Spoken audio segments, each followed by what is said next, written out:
Hi, this is Ameila and Elizabeth, and we are here with Sam from CALIGULA'S horse. Thank you for having this interview with us today. We really appreciate it. Yeah, that's my absolute pleasure. So, you're on Uncaged Festival, so what can fans expect from your set? Well, I guess the most obvious thing is they can expect to see what it's like when you get a band who's been locked away for 2 years finally back up on stage in front of a crowd. It's really one of these things that we're just kind of looking forward to enjoying that whole process again for the first time in ages. Yeah, and it's an all-Australian festival, and Wolf Mother is headlining, so are you excited to be on a festival with him? Yeah, it's the lineup is amazing. Like, the lineup is such a kind of diverse, who's who of the history of Australian rock and metal. Wolf Mother are fantastic, and there's of course all those other great kind of legacy bands like Spiderbait and Body Jar. A lot of our friends like Circles and 12 Foot Ninja. I couldn't be happier with the lineup. I think it's such an exciting thing to put out there. And who are you most excited to see on the festival? Oh, that's a tough question. I'm going to say 12 Foot Ninja because I can't wait to see them playing that new record live. I think it's going to be ballistic. Yeah, that's awesome. Do you think you'll be bringing out any special new songs that you'll just save for the festival to play there first? Funnily enough, we actually do have a few songs that we are playing for the first time because, of course, we were silly enough to release an album at the very beginning of the pandemic. So we've actually got a bunch of songs that have never seen the light of day that we'll be debuting here. And, it's funny, a lot of this music for our most recent album, Rise Radiant, we really wrote it with the intention of it kind of being, live material. Of course, we then got locked away for a couple of years and didn't get to kind of use it as such. But we've got a couple of new songs that we're debuting at this festival. It's going to be awesome for us. Hopefully, all right for the fans too. Yeah, definitely. And what's your favorite song to play live off that album? Off Rise Radio, that's a tricky question. I reckon at this point in time, the first track on the album, The Tempest, it's such an awesome way to just kind of jump into, all of the things that we do, big kind of powerful stuff with a lot of color to it. But in saying that, as I said, there's a few songs that we're debuting, which I haven't actually tried live yet, so I might change my answer after the festival. We'll see.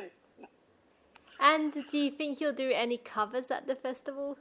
No, we always kind of toy with the idea of whether it would be a suitable time here or there. But, given that, again, this is kind of like the debut of a bunch of new stuff, and it's also, I guess, a bit of a showcase of kind of our whole career, given that, we haven't gigged for so long now. It's been, a couple of years, with the exception of the show that we played in June, the kind of one-off stream show we did.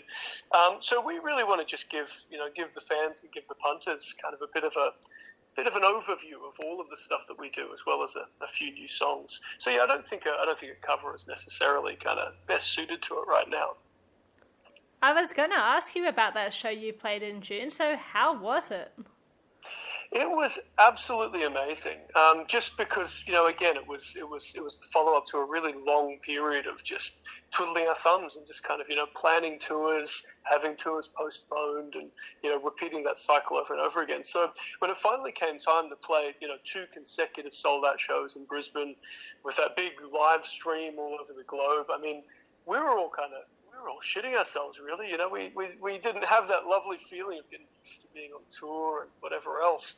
It was almost like we had to kind of break through a few things to feel like ourselves again. But, as soon as you get on stage and you start to kind of feel that interaction with the crowd, it all made sense again. And, we finished that show saying, man, I really, really hope that it's not too long until this becomes a regular thing again. Fortunately, I think Uncaged actually represents that moment for a lot of people. This could well be the start of Australian live music again, as we once knew it. I hope so. And are you writing any new music at the moment? Yeah, we're kind of in the early stages of Rise Radiant's follow-up. We had a lot of misgivings about writing another album before we'd really gotten to know the previous album, in terms of playing it on tour and all of that kind of stuff. But we are slowly writing, and I guess I can't really say anything too concrete in terms of like release and stuff. But we'll get there, and it's going to be a very different album from Rise Radiant, that's for sure. Will you be changing like the genre, or like will you be writing differently? Yeah, I mean, not so much the genre. I mean, the beauty of being kind of a progressive metal band, for whatever that means, is we've got a lot of flexibility in terms of what we can put in our music and what our fans kind of accept as normal. But in saying that, I mean, this is an album that will be directly influenced by our experience during the pandemic, like a lot of other bands. So, we're expecting it to be probably a little more, a little darker, a little more kind of conceptual and thematic. But, I mean, I say different. It's still going to sound like Caligula's Horse. We're not becoming a disco band or anything like that. I just saw on your Facebook you did a crew appreciation post for Will Hunter. So he's a light tech. He's one of your tour managers. Like, I love how you did that. That's really cool.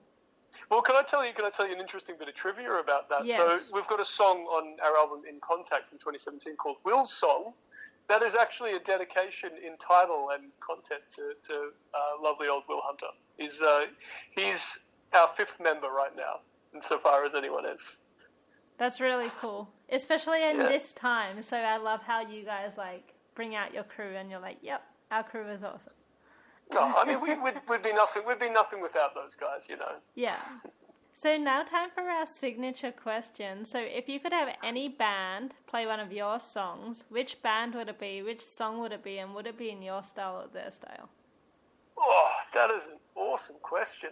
Oh, let me think about that for a second. Immediately I've just got flashing through my mind heaps of cool kind of ways that could be done. All right, I'm going to say the band is Crowded House, but from let's say the kind of mid-90s. And I'm going to get them to play one of our sadder songs because I think they could make it far more beautiful than we ever could.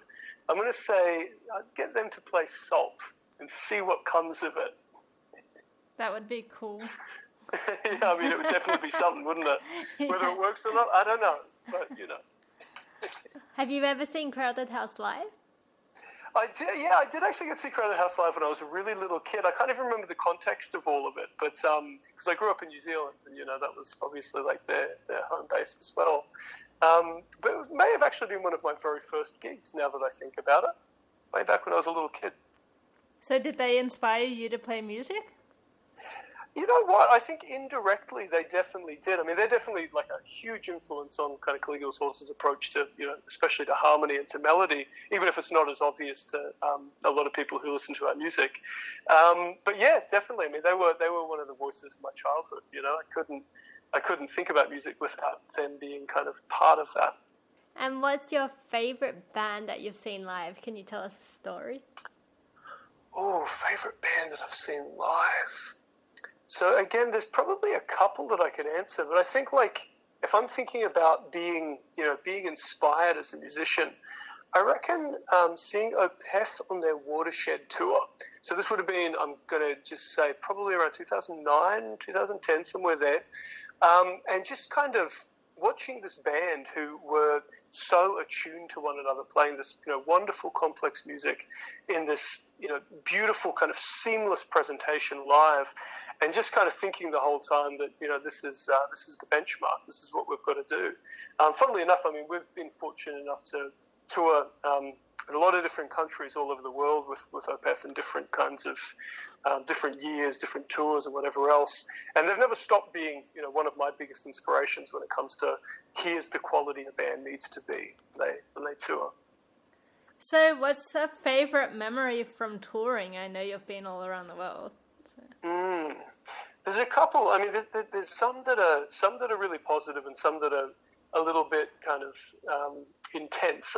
I'll tell you one that's a little bit more intense. It's a bit of a hard one to kind of explain the circumstances, but our very first European tour, so this was in November of 2015, November to December of 2015, we toured through Paris a couple of days after the Bataclan shooting. I don't know if you remember that horrible event at it was the Eagles of Death Metal show.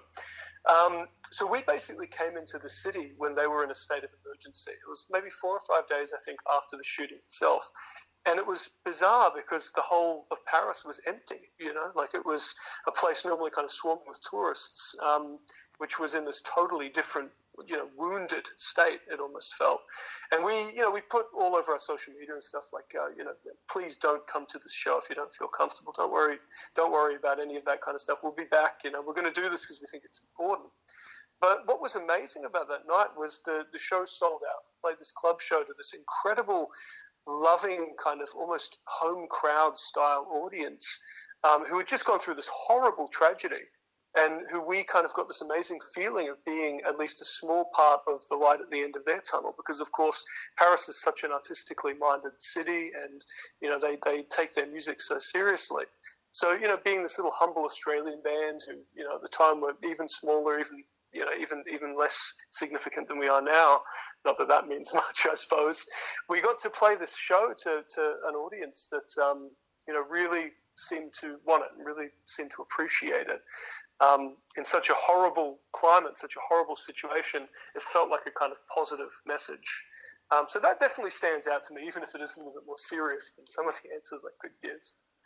Well, it just shows you how positive the power of music can be, and people will still come out just for music.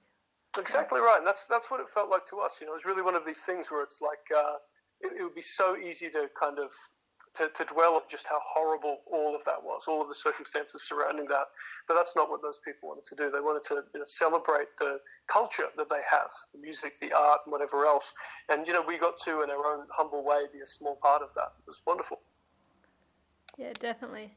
And last question, is there anything else you would like to say to your fans?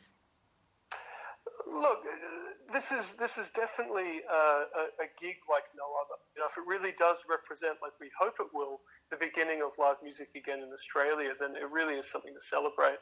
So, to all of those Caligula's Horse fans out there, to all of those punters who are interested in the festival out there, come along, see a bunch of kick-ass Australian bands do the thing that we do for the first time in a long time. And, if it's any bonus, come see us play a couple of new songs while we're doing so. We'll see you all there. Yeah, and it's awesome that it's an all-Aussie festival too, so that's very cool. Oh, so much so. Yeah, it's great. Yeah. Thank you so much for this interview today. We really appreciate it. Yeah, that's my absolute pleasure. Thank you.